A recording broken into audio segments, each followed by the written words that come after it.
Many people ask me, Emmanuella, why a book on family? Why the focus on the 21st century?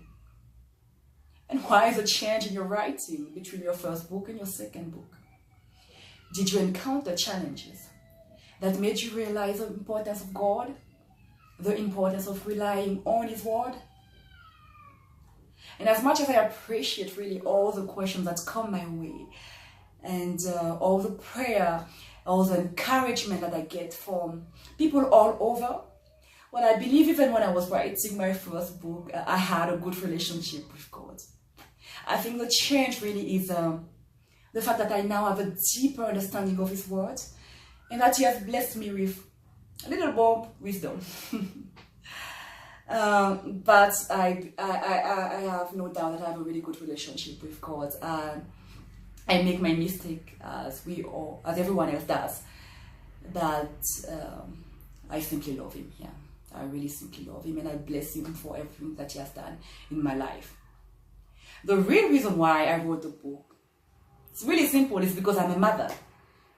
What mother doesn't worry about the children and the future of the children? I worry about the future of my kids every single day. I worry about what they will become. I worry about the discussion that they have in school. I worry about the people they meet and the kind of impact they will have on them. I worry, and that is absolutely normal. And as much as I pray to God every single day for the success, I understand that I need to play a role as well in the foundation. Because if I don't, then they will grow up and mess up the society. They will grow up and become the leader that we are currently complaining about. Remember, those leaders grew up in a family structure. So if we want better leaders tomorrow, then we need to invest in those children today.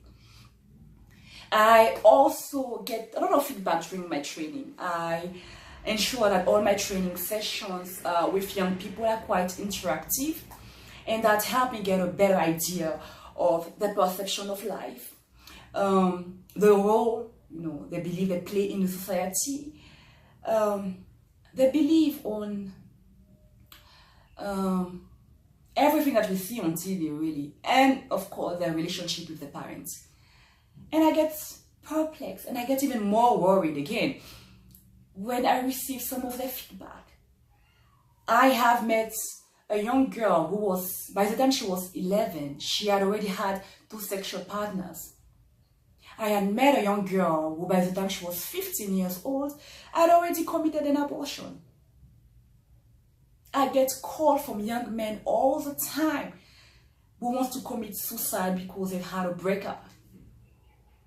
But the most interesting conversation was with a 14, I believe she was 14-year-old, the 14-year-old girl, and she showed me all the gadgets that she had, the latest iPhone, latest iPad, you name it.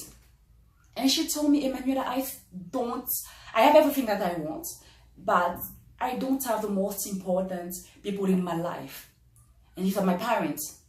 So whenever I have a question about life, I turn to my friends. And guess what? These friends are also very clueless about life.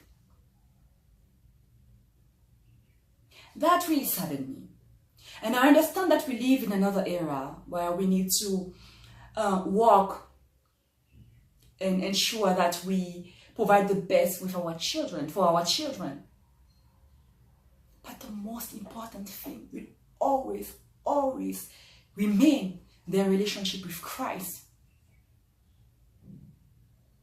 And that's exactly what pushed me into writing this book, Living and Raising a Godly Family in the 21st Century.